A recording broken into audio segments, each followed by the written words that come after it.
بسم اللہ الرحمن الرحیم یا ایہا الذین آمنوا اتقوا اللہ ولتنظر نفس ما قدمت لغد واتقوا اللہ ان اللہ خبیر بما تعملون۔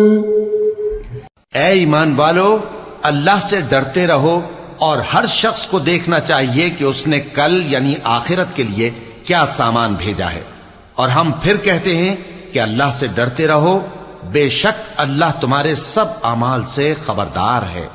بسم اللہ الرحمن الرحیم، الحمد للہ رب العالمین، والصلاة والسلام على اشرف الانبیاء والمرسلین وعلى آلہ واصحابہ اجمعین ومن تبعہم بإحسان الى یوم الدین۔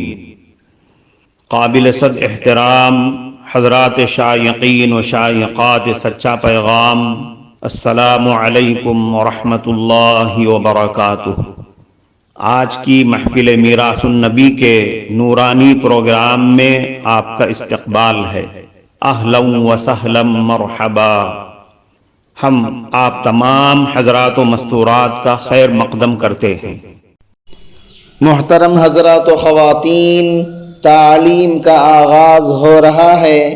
سب سے پہلے آداب تعلیم کا لحاظ کرتے ہوئے تعلیم کی طرف متوجہ ہو جائیں۔ پورے دھیان سے سننا، عمل کی نیت سے سننا اور تبلیغ کی نیت سے سننا، یعنی سنی ہوئی باتیں دوسروں تک پہنچانے کے جذبے سے سننا۔ چند خاص آداب تعلیم ہیں، امید ہے کہ آپ حضرات ان آداب کا ضرور خیال رکھیں گے۔ جزاکم اللہ۔ رزق خداوندی اور جود و سخا، بلوں سے رزق کا انتظام۔ ایک صحابی تقاضا پورا کرنے کے لیے ویرانے میں گئے۔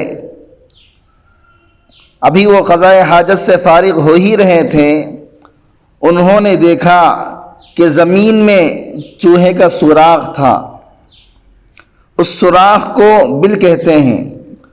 اس بل میں سے ایک چوہا نکلا، اس کے منہ میں ایک دینار تھا، اس نے وہ دینار باہر ہی چھوڑ دیا۔ پھر وہ اندر چلا گیا اور دوسرا دینار لے کر آیا، پھر تیسرا دینار۔ جب وہ فارغ ہو کر اٹھے تو 18 دینار باہر لا چکا تھا۔ اس صحابی نے وہ دینار اٹھا لیے۔ صحابہ کی ایک قابل تحسین عادت یہ ہوتی تھی، جب بھی ان کو کوئی نئی بات پیش آ جاتی تو وہ اس کے بارے میں نبی اکرم صلی اللہ علیہ وسلم سے پوچھا کرتے تھے۔ انہوں نے وہ دینار لا کر نبی صلی اللہ علیہ وسلم کی خدمت میں پیش کر دیے اور پوچھا، اے اللہ کے نبی، مجھے یہ واقعہ پیش آیا ہے، اب بتائیے کہ میں ان دیناروں کا کیا کروں؟ رسول اکرم صلی اللہ علیہ وسلم نے ارشاد فرمایا کہ اصل میں تمہارا رزق ہے، اللہ تعالیٰ نے تمہیں یہ پہنچانے کا بندوبست کر دیا، اب تم اسے استعمال کر سکتے ہو۔ پردہ غیب سے کھانے کا انتظام۔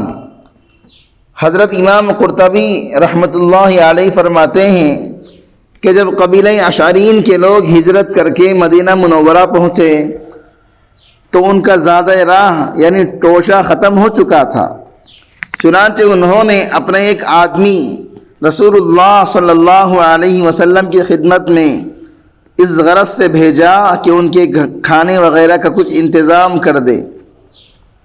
وہ آدمی جب نبی کریم صلی اللہ علیہ وسلم کے در اقدس پر پہنچا تو اندر سے حضور صلی اللہ علیہ وسلم کی تلاوت کی آواز آئی۔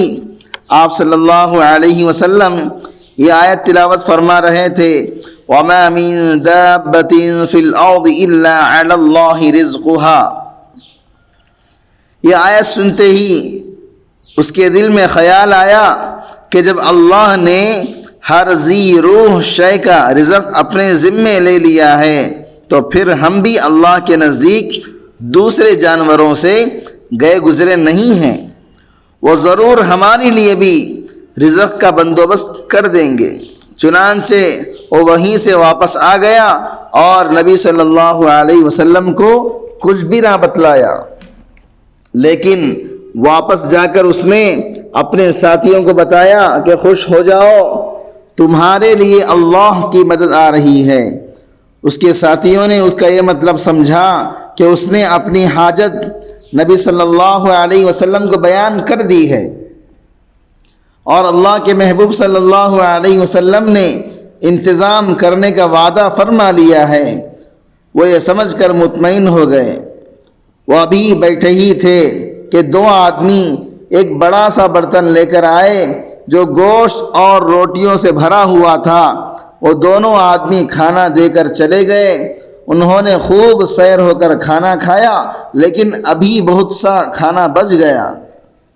انہوں نے سوچا یہ بچا ہوا کھانا نبی صلی اللہ علیہ وسلم کی خدمت میں واپس بھیج دیا جائے تاکہ ضرورت کے وقت استعمال ہو سکے۔ چنانچہ دو آدمی کھانا لے کر نبی صلی اللہ علیہ وسلم کی خدمت میں پہنچ گئے۔ اس کے بعد وہ تمام حضرات نبی کریم صلی اللہ علیہ وسلم کی خدمت میں حاضر ہوئے اور عرض کیا، اللہ کے نبی صلی اللہ علیہ وسلم، آپ کا بھیجا ہوا کھانا بہت بڑے مزیدار تھا۔ نبی صلی اللہ علیہ وسلم نے ارشاد فرمایا، میں نے تو کوئی کھانا نہیں بھیجا۔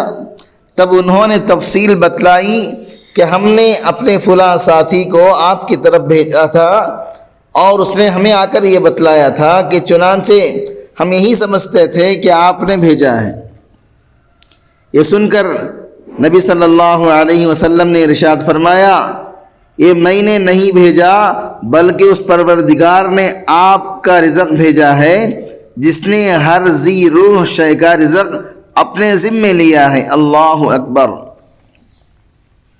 والدین کی خدمت پر رزق کی وسعت۔ ایک نوجوان نے اپنے ماں باپ کی بہت خدمت کی۔ جب والدین فوت ہو گئے تو کچھ دنوں کے بعد خواب میں ایک آدمی کو دیکھا۔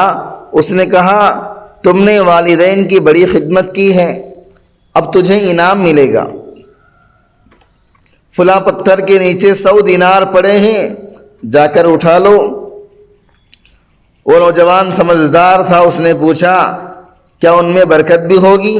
اس نے جواب دیا، اس میں برکت نہیں ہوگی۔ اس نے کہا، پھر میں نہیں اٹھاتا۔ جب صبح کو اٹھ کر بیوی کو بتلایا تو وہ کہنے لگی، ٹھیک ہے تم نہ لینا، لیکن جا کر تو دیکھو کہ دینار پڑے ہیں یا بھی نہیں۔ اس نے کہا، جب لینا ہی نہیں ہے تو پھر جا کر دیکھنے کی کیا بات ہے؟ دوسری رات پھر اسے خواب میں کہا گیا، فلاں جگہ پر 10 دینار پڑے ہیں، اٹھا لو۔ اس نے پھر وہی سوال کیا، کیا ان میں برکت ہوگی؟ جواب ملا کہ برکت نہیں ہوگی۔ اس نے کہا، میں 10 دینار نہیں لیتا۔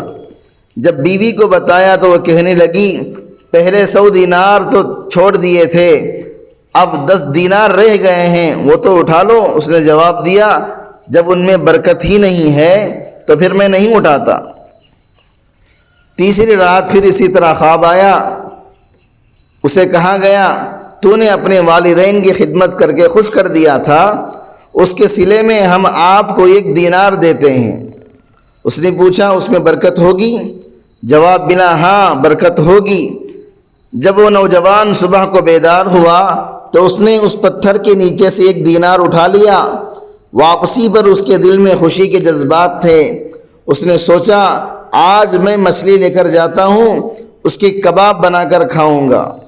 چنانچہ جب وہ مچھلی لے کر گھر آیا اور بیوی نے اسے کاٹا تو اس کے اندر سے ایسا قیمتی ہیرا نکلا کہ جب اسے بازار میں جا کر بیچا تو اس بندے کی پوری زندگی کا خرچہ نکل آیا۔ وَيَرْزُقْهُ مِنْ حَيْثُ لَا يَحْتَسِبُ۔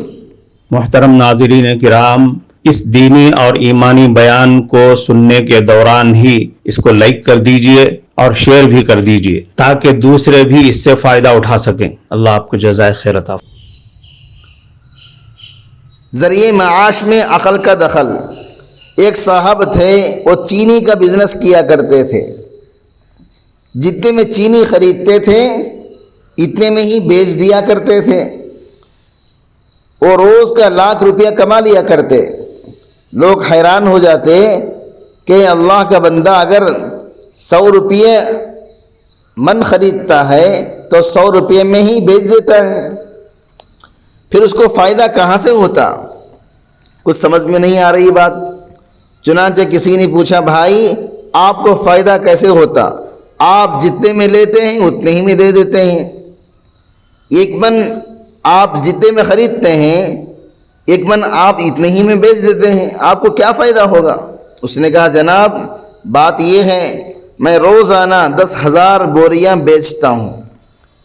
میں جب خریدتا ہوں تو بوری میں خریدتا ہوں، اور جب میں بیچتا ہوں تو بوری کے بغیر بیچتا ہوں۔